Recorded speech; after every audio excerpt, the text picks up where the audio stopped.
నమస్కారం SRK news కి స్వాగతం. ఈనాటి వార్తలు.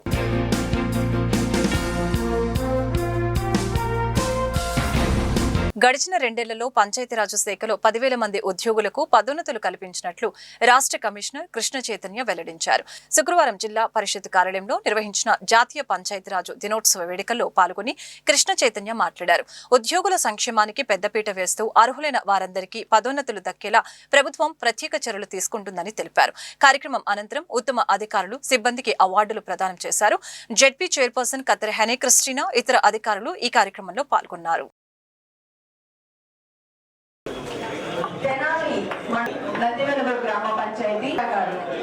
గ్రామ పంచాయతీ కొల్లిపర నుంచి తూములూరు గ్రామ పంచాయతీ బొమ్మల రామయ్య గారు, నయోమి గారు, పెద్ద వాణి గారు, పెద్దపల్లి మణ గారు, వడ్డీ చెల్లూరు పంచాయతీ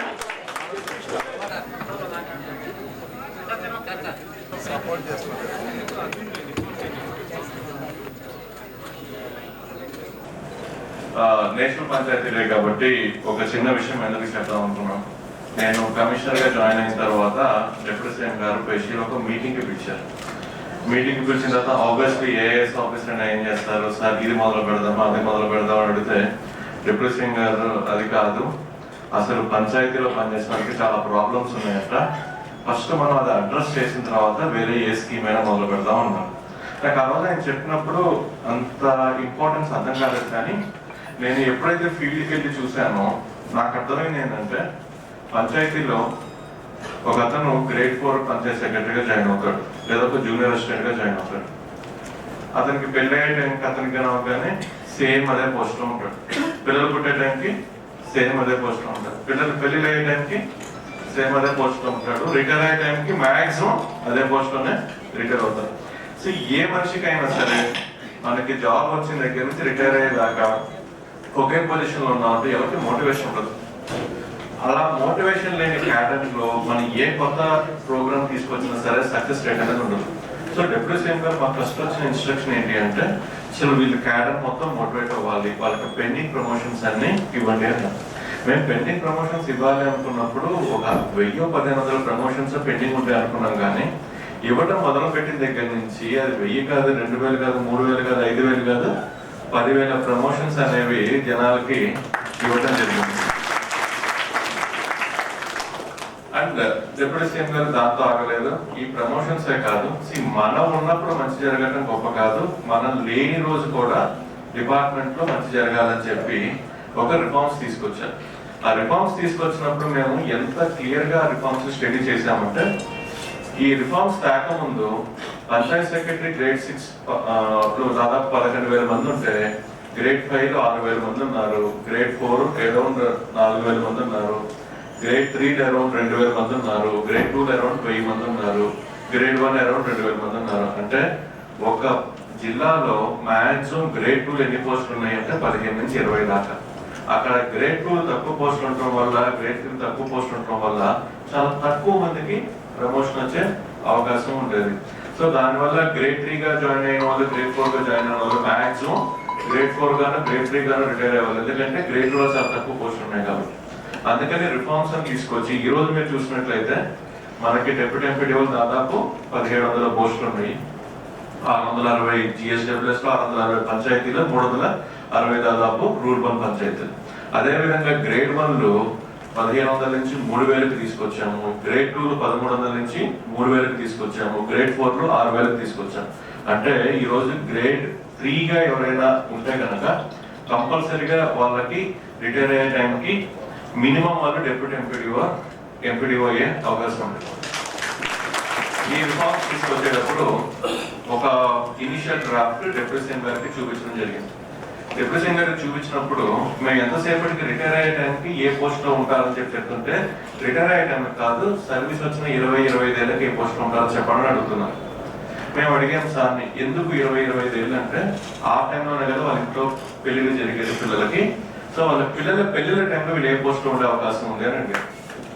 సో అప్పుడు ఆయన చెప్పిన దాని ప్రకారం దాదాపు ఒక గ్రేడ్ 3 పంచాయత్ సెక్రటరీ 20-25 ఏళ్ళకి మినిమం డిప్యూటీ ఎంపీడీఓ పోస్ట్ వచ్చే విధంగా ఈ రిఫార్మ్స్ అనేవి చేయడం జరిగింది. అంటే ఒక పంచాయత్ సెక్రటరీ వాళ్ళ ఇంట్లో వాళ్ళ అబ్బాయికి అమ్మాయికో పిల్లలకి పెళ్లి చేయాలనుకున్న టైంకి అతను పంచాయత్ సెక్రటరీగా ఉంటాడు. ఏ విధంగా ఉంటాడు?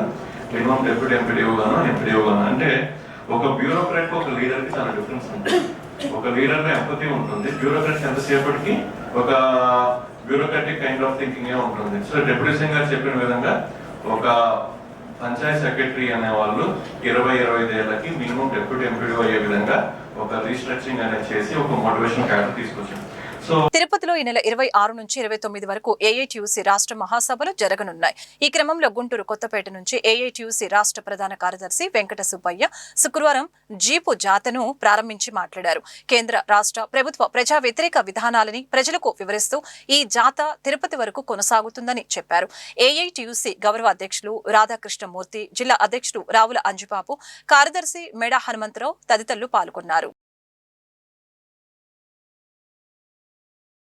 చెప్పండి.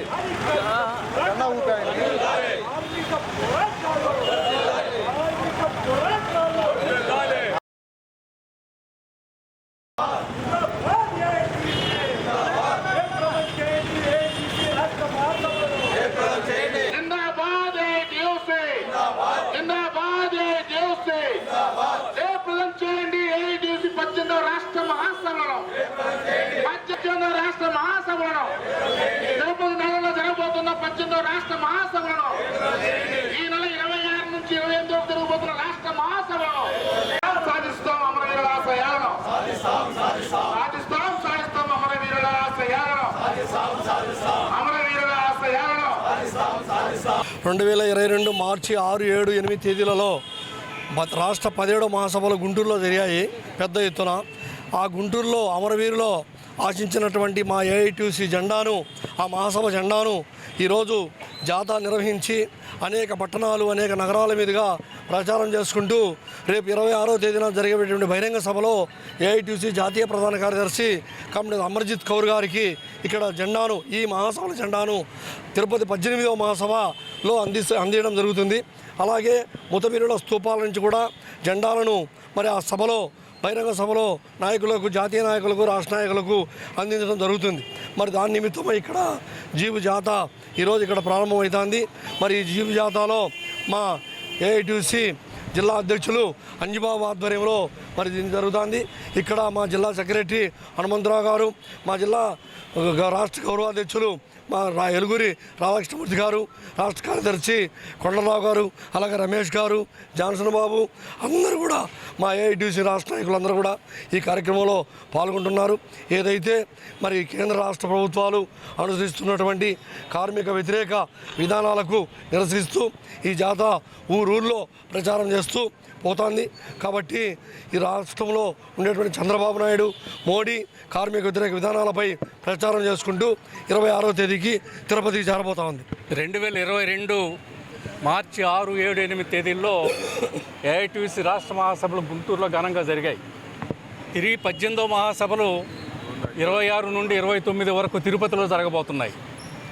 గుంటూరులో జరిగినటువంటి మహాసభల జెండాని ఈరోజు జాతా రూపంలో నగరాలు, పట్టణాల్లో ప్రచారం చేసుకుంటూ రేపు సాయంకాలానికి తిరుపతి చేరే విధంగా ఈ జెండాని, ఇక్కడ పాతినటువంటి జెండాని, మహాసభల జెండాని అక్కడ అమర్జిత్ కౌర్ గారికి, జాతీయ ప్రధాన కార్యదర్శి అమర్జిత్ కౌర్ గారికి అందజేయడం జరుగుతుంది. ఈ దారిలో ఈ ఏఐటియుసికి సంబంధించినటువంటి, కార్మికులకు సంబంధించినటువంటి సమస్యలన్నిటి మీద మాట్లాడుతూ ప్రచారం చేసుకుంటూ 26వ తేదీ జరగబోయేటువంటి పెద్ద బహిరంగ సభలో, కార్మిక వర్గ బహిరంగ సభలో, అలాగే ర్యాలీలో పాల్గొనాలని విజ్ఞప్తి చేస్తూ ప్రచారం చేసుకుంటూ జాతర ప్రయాణం చేస్తూ ఉంది. స్మార్ట్ కిచెన్ వ్యవస్థను తక్షణమే రద్దు చేయాలని కోరుతూ మధ్యాహ్న భోజన పథకం కార్మికులు శుక్రవారం డీఈఓ కార్యాలయం వద్ద ధర్నా నిర్వహించారు. ఈ సందర్భంగా యూనియన్ జిల్లా గౌరవ అధ్యక్షులు దండ లక్ష్మీనారాయణతో పాటు భోజన కార్మికులు మాట్లాడారు. గడిచిన 7 నెలలుగా జీతాలు చెల్లించడం లేదని, దీంతో ఇబ్బందులు పడాల్సి వస్తుందని ఆవేదన వ్యక్తం చేశారు. ప్రభుత్వం స్పందించని పక్షంలో 27న విజయవాడలో కమిషనర్ కార్యాలయం వద్ద ధర్నా కార్యక్రమాన్ని చేపడతామని హెచ్చరించారు. రద్దు చేయాలి స్మార్ట్ కిచెన్ వ్యవస్థను, రద్దు చేయాలి స్మార్ట్ కిచెన్ వ్యవస్థను, పేద పిల్లలను విద్యకు దూరం చేసే స్మార్ట్ కిచెన్ వ్యవస్థను పరిష్కరించాలి. మధ్యాహ్న భోజన కార్మికుల సమస్యలను చేయాలి, స్మార్ట్ కిచెన్ వ్యవస్థను రద్దు చేయాలి స్మార్ట్ కిచెన్ వ్యవస్థను.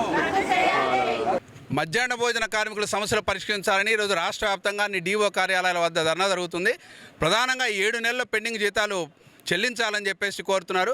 మధ్యాహ్న భోజన కార్మికులకు నెలకు ఇచ్చేది 3,000 రూపాయలు. ఈ 3,000 కూడా 7 నెలలు పెండింగ్ ఉంటే వాళ్ళ కుటుంబాలు ఏ విధంగా గడవాలని చెప్పేసి మేము అడుగుతున్నాం. రెండోది, ఈరోజు పెండింగ్ బిల్లులు కూడా చెల్లించట్లేదు. ఓ పక్క నిత్యావసర వస్తువుల ధరలు విపరీతంగా పెరుగుతున్నాయి, మరో పక్క యుద్ధం వల్ల గ్యాస్ సరఫరా కూడా అంతరాయం ఏర్పడుతుంది. కానీ రాష్ట్ర ప్రభుత్వం మాత్రం దానికి తగ్గట్టుగా ఏర్పాట్లు చేయకపోవటం వల్ల ఆ భారం అంతా కూడా మధ్యాహ్న భోజన కార్మికుల మీదే పడుతుంది. కాబట్టి తక్షణమే మధ్యాహ్న భోజన కార్మికులకు పెండింగ్ వేతనాలు బిల్లులు చెల్లించాలని, వాళ్ళ వంటకి కావాల్సిన గ్యాస్ను కూడా రాష్ట్ర ప్రభుత్వమే ఇవ్వాలని చెప్పేసి కోరుతున్నాం. మరొకటి ముఖ్యమైనది, పేద పిల్లలు ఈరోజు గవర్నమెంట్ స్కూల్లో విద్యను అభ్యసించే వాళ్ళంతా ఎక్కువ మంది పేద పిల్లలు. అలాంటి పేద పిల్లల్ని డ్రాప్అవుట్స్ పెరగడానికి కారణమవుతున్న విధంగా ఈరోజు రాష్ట్ర ప్రభుత్వం స్మార్ట్ కిచెన్ వ్యవస్థను తీసుకొచ్చింది. ఈరోజు మధ్యాహ్న భోజన కార్మికులకు వంట వండి పెట్టే వాళ్ళకు మాత్రం డబ్బులు ఇవ్వడానికి ఈ రాష్ట్ర ప్రభుత్వానికి డబ్బులు లేవు. కానీ స్పీడ్ ఆఫ్ డూయింగ్ బిజినెస్లో భాగంగా ఈరోజు పెద్ద కంపెనీ వాళ్ళని బాగు చేయడానికి పెద్దవాళ్ళకి ఈరోజు స్మార్ట్ కిచెన్ వ్యవస్థను తెచ్చి ఒకే చోట 100 స్కూళ్ళకు సరిపోను భోజనం వండుతారట. మరో పక్క నిబంధనలకు విరుద్ధంగా వేడి భోజనం వండాలని చెప్పేసి ఓ పక్క చెబుతుంటే, వీళ్ళు స్మార్ట్ కిచెన్ వ్యవస్థను పెట్టి సర్దిపోయిన భోజనాన్ని పెడితే పిల్లల ఆరోగ్య పరిస్థితి ఏ విధంగా ఉంటుందని చెప్పేసి మేము ప్రశ్నిస్తున్నాం. కాబట్టి ఈ ప్రభుత్వ రంగ విద్యా వ్యవస్థను నాశనం చేయడానికి ఈరోజు ప్రభుత్వంలో చదువుతున్న పిల్లలను కూడా స్కూళ్ళకి బలవంతంగా బయటికి పంపించడానికి స్మార్ట్ కిచెన్ వ్యవస్థని రాష్ట్ర ప్రభుత్వం తెచ్చింది. కాబట్టి ఆ డబ్బులేదో వీళ్ళకిస్తే మంచిగా ఆరోగ్యవంతంగా ఆహారాన్ని వండి పెట్టడానికి వీళ్ళు కార్మికులు సిద్ధంగా ఉన్నారు. కానీ వీళ్ళకి మాత్రం అవకాశం ఇవ్వకుండా పెట్టుబడిదారులకు అనుకూలంగా స్మార్ట్ కిచెన్ వ్యవస్థను తెచ్చారు. ఇది వెంటనే ఉపసంహరించుకోవాలని చెప్పేసి మేము ఈ సందర్భంగా కోరుతున్నాం. కానీ తక్షణమే పెండింగ్ బిల్లులు అదేవిధంగా స్మార్ట్ కిచెన్ వ్యవస్థను రద్దు చేసి కార్మికులను ఆదుకోవాలని, విద్యార్థులని డ్రాప్అవుట్స్ లేకుండా చూడాలని చెప్పేసి మేము ఈ సందర్భంగా కోరుతున్నాం. మధ్యాహ్నం భోజనం తరపున 23 సంవత్సరాల నుంచి మేము వండి పెడుతున్నాము. మాకు ఫస్ట్లో జీతాలు ఏమీ లేవు. తర్వాత మాకు 1000 రూపాయలు ఇచ్చారు. ఆ తర్వాత 2000 ఇచ్చారు. ఇప్పుడు 3000 ఇస్తున్నారు. ఆ 3000 ఇస్తా కూడా సకాలంలో మాకు నెల డబ్బులు ఇవ్వట్లేదు. మేము 5వ తారీఖల్లా నెల డబ్బులు ఇమ్మని చెప్పేసి మేము అడుగుతున్నాము.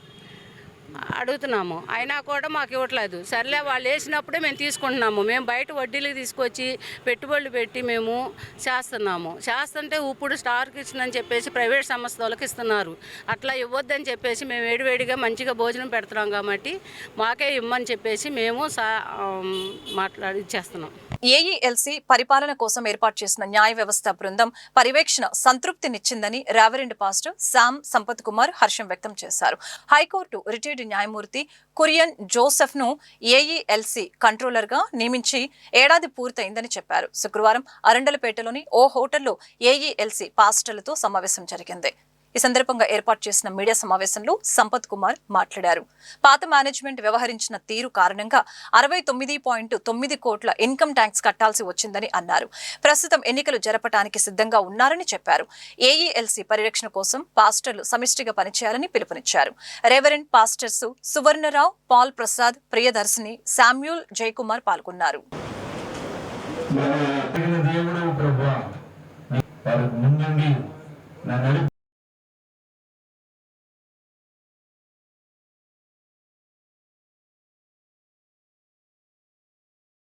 ఆంధ్ర ఎవాంజలికల్ లూథరన్ సంఘము తలమానికమైనటువంటి సంఘము ఆంధ్రప్రదేశ్లో ఇప్పుడు 2 రాష్ట్రాలకి సంబంధించినటువంటి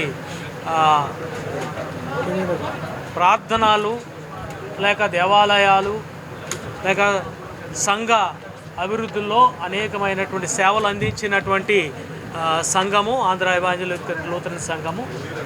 గత 2025వ సంవత్సరమున హానరబుల్ హైకోర్టు మరి డివిజనల్ బెంచ్ వారు మరి ఏఈఎల్సీకి కంట్రోలర్గా రిటైర్డ్ జస్టిస్ కురియన్ జోసెఫ్ గారిని, సుప్రీంకోర్టు రిటైర్డ్ జడ్జి గారిని కంట్రోలర్గా వేశారు. వారి ఆధ్వర్యంలో 2025 ఏప్రిల్ 3వ తారీఖున జడ్జిమెంట్ వచ్చింది.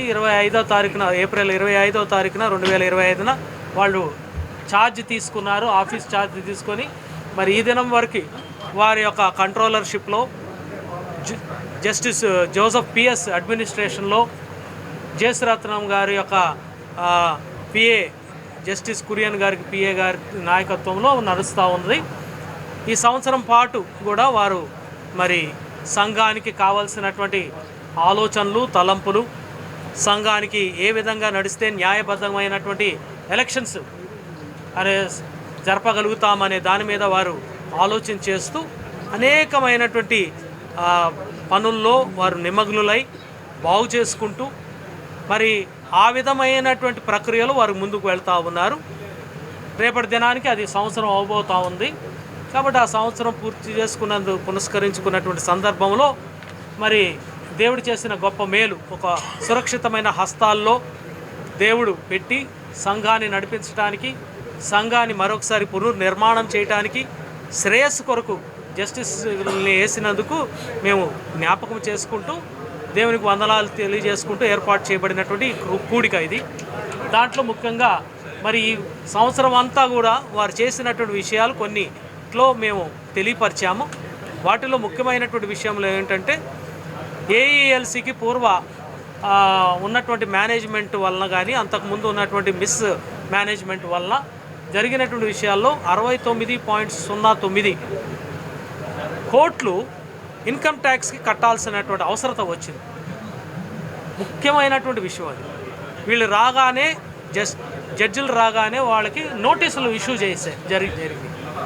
దాని మీద వాళ్ళు దాన్ని కసరత్తు చేస్తూ ఆ యొక్క ఇన్కమ్ ట్యాక్స్ని ఏ విధంగా మరి వాళ్ళు కట్టాలి దాని గురించి విశ్లేషిస్తూ అనేకమైనటువంటి పద్ధతుల్లో వారికి ఉన్నటువంటి మరి ఆలోచనతో పాటు అనేక మంది యొక్క సలహాలు, అలాగే ఫైనాన్షియల్ కన్సల్టెంట్స్తోనూ ఆడిటర్స్తోనూ దాన్ని మరి చర్చెస్ యొక్క అభివృద్ధితో పాటు ఆడిట్స్ చేపిస్తూ దాన్ని ముందుకు తీసుకెళ్తూ ఉన్నారు.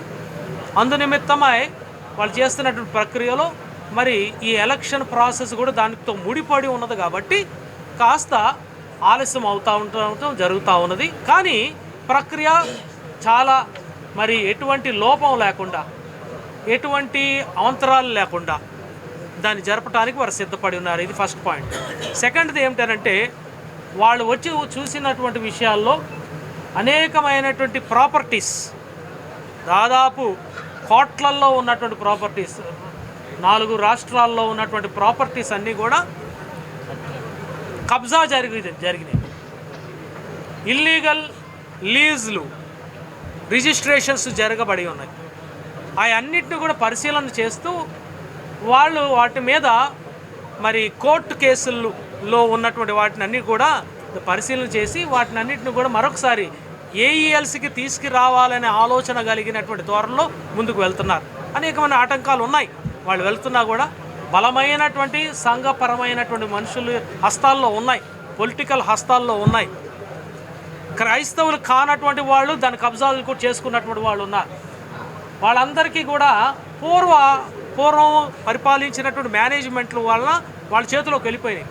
అవన్నీ కూడా మళ్ళీ రావటానికి, సంఘానికి క్షేమంగా అవన్నీ రావటానికి వారు చేస్తున్న ప్రయత్నాన్ని కూడా ఒకటి చేస్తూ ఉన్నారు. ప్రాబల్యాన్ని కోల్పోయే పరిస్థితుల్లో శ్యామ్ సంపత్ గారు లాంటి వారు కోర్టునికి అప్రోచ్ అయితే దానికి హైకోర్టు వారు 3 జడ్జీలు వేసి ఏఎల్సీని మళ్ళీ ప్రక్షాళన చేసి దాన్ని సరైన పందాలో నడిపించడానికి వాడిని నియమించారు. ఏంటి వీళ్ళు చేసిన ప్రక్షాళన అంటే ఈ న్యాయమూర్తులు ఇంతకుముందు భూ కబ్జాలు జరిగినాయి. ఎవరికి దొరికినటువంటి భూమిని వాళ్ళు అమ్మేయటమో లీజుకి ఇవ్వటమో జరిగింది. జడ్జీలు వచ్చిన తర్వాత అది పూర్తిగా ఆగిపోయింది. ఒక పాస్టర్ గారికి 5 సంవత్సరాలు నిండిన తర్వాత ఇంకో చర్చికి వెళ్ళాలి అంటే కొన్ని లక్షల రూపాయలు సమర్పించాల్సినటువంటి పరిస్థితుల్లో ఈ న్యాయమూర్తులు వచ్చిన తర్వాత ఆ పరిస్థితిని పూర్తిగా తీసివేసి ఎవరికి ఎక్కడ ఎలిజిబిలిటీ ఉందో వారిని అక్కడ నియమించడం జరిగింది. కాబట్టి మేము ఈ జడ్జి త్రయం యొక్క పరిపాలనని స్వాగతిస్తున్నాం. మేమంటే దాదాపు 95% మంది ఈ పరిపాలనని స్వాగతిస్తున్నారు. ఒక 5% మాత్రం వాళ్ళకేదో అన్యాయం జరిగిందని వ్యక్తిగతమైనటువంటి లాభాపేక్షతో వాళ్ళకున్నటువంటి అధికార దుర్వినియోగం చేశారని వాళ్ళ మీద నేరం మోపటం వల్ల, అదేవిధంగా వాళ్ళు ఆర్థిక దోపిడీ చేస్తూ ఆర్థిక దోపిడీని మనం అరికట్టడానికి ప్రయత్నిస్తున్నారని ఈ జడ్జి త్రయం, ఆ జడ్జి త్రయం మీద వాళ్ళు అనవసరమైనటువంటి నేరారోపణ చేస్తున్నారు. అయితే జడ్జి గారు వచ్చిన తర్వాత ఈ భూ కబ్జాలు తగ్గినాయి, పార్సల్ల ట్రాన్స్ఫర్లకి డబ్బులు తీసుకోవడం తగ్గింది. కానీ ఆర్థిక దోపిడీ అనేది ఇంకొద్దిగా తగ్గుతూనే ఉంది. మరి ముఖ్యంగా ఏఎల్సీ ఆఫీస్ గుంటూరులో ఉంది. గుంటూరు పట్టణంలోనే అనేక చర్చిల్లో, కాలేజీల్లో ఆర్థిక దోపిడీ జరుగుతుంది. శ్యామ్ సంపత్ గారి నాయకత్వంలో ఆర్థిక దోపిడీని కూడా అరికట్టడానికి మేము తీవ్రమైన కృషి చేస్తున్నాం. దానికి జడ్జీలకి అనేక సార్లు మేము అనేక విన్నపాలు చేశాం. అయితే వారు కేవలం ఇది ఒక్కటే కాదు కాబట్టి చాలా పనులు ఉన్నాయి కాబట్టి చేయలేకపోయారు. భవిష్యత్తులో వారి ఈ ఆర్థిక దోపిడీని కూడా అరికడతారని ఆశిస్తూ ముగిస్తున్నారు. ఈ వార్తలు ఇంతటితో సమాప్తం. మరొక బులెటిన్లో మళ్ళీ కలుద్దాం. నమస్కారం.